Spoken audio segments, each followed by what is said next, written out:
पांच राज्यों में विधानसभा चुनाव के नतीजे आने के बाद ये तो साफ हो गया कि इस बार भी बीजेपी का पलड़ा भारी है। लेकिन तेलंगाना में कांग्रेस की सरकार ने अपना कदम जमा लिया है। वहीं मध्य प्रदेश, राजस्थान और छत्तीसगढ़ में बीजेपी की सरकार आई है।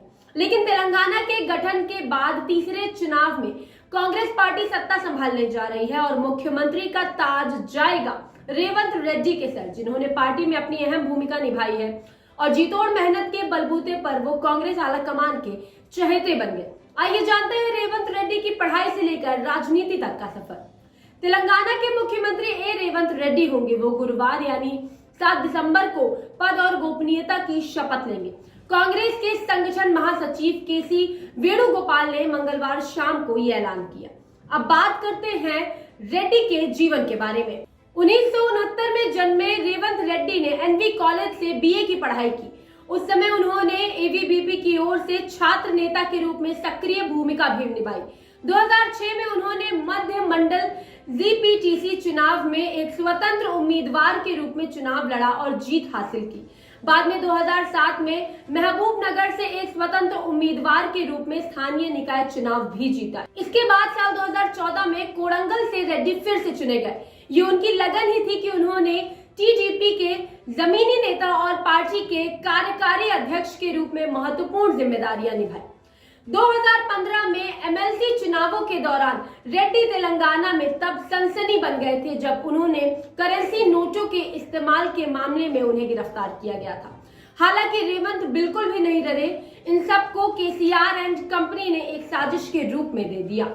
उस वक्त उन्होंने मूंछों पर ताव देकर केसीआर को सीएम की कुर्सी से हटाने की कसम खाई थी। लेकिन अब रेवंत रेड्डी और आक्रामक हो गए थे। जेल जाने और जमानत पर रिहा होने के बाद पूरा नजारा ही बदल गया था।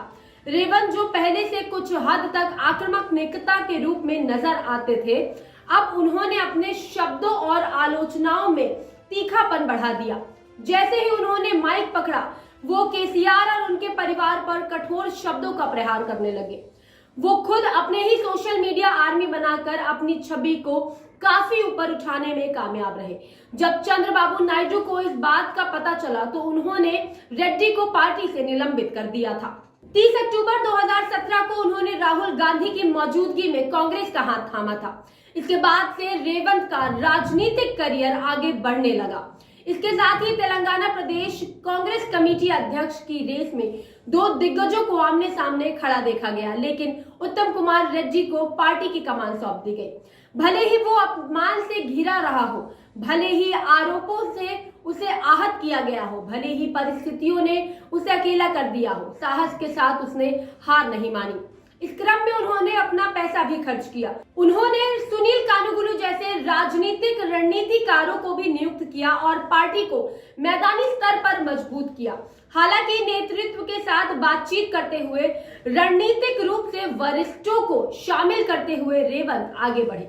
सरकार के खिलाफ कड़ी आलोचना, आंदोलन और विरोध प्रदर्शन के लिए रेवंत के खिलाफ लगभग 200 मामले दर्ज किए गए हैं। रेवंत रेड्डी ने इन्हें खुद को मिले पदक बताया है। रेवंत सरकार से सवाल करने में आवाज बन गए। रेवंत बेरोजगारों की ओर से, परियोजनाओं पर अपनी जमीन खोने वाले लोगों की ओर से, मास्टर प्लान पर किसानों की ओर से आवाज उठाते रहे। वहीं केसीआर सरकार पर हमलावर रहे। राज्य में चाहे कुछ भी हुआ हो, उन्होंने लोगों की तरफ से वकालत की और वो तेलंगाना के लोगों के लिए एक अविश्वासन बनकर खड़े होने में सफल रहे। अभी के लिए बस इतना ही।